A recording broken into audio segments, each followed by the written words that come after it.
Sige po. Mamaya kayo magtanong-tanungan. Wala po ng strategy. Asan po yung isa dito? Papabidyo pa. Nakabidyo na yata. Okay. Sige, mag-strategize niya kayo kung anong gagawin niyo Pero hindi niyo pa alam kung ano yung questions ko. Basta the goal is you have to arrange yourselves. So dito po muna tayo. Ma'am and sir, dito tayo. Yung second group po dito. And the third group. Okay, so first po muna, arrange yourselves.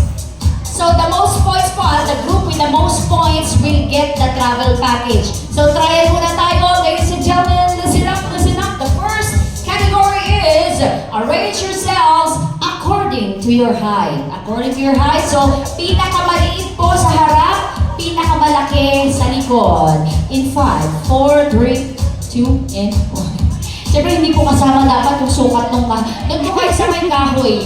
Ayan, sa platform. Okay. So, reminder po paunahan po kung sino ang unang grupo ng matapos, kailangan itaas yung kamay. Lahat kayo dapat nakataas ang kamay, saka natin i-count.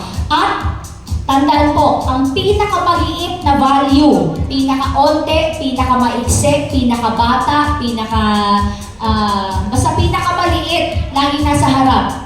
Papataas po, ascending po tayo. Okay? Mamaya, hindi, ako yung may magagawin mamaya. Okay.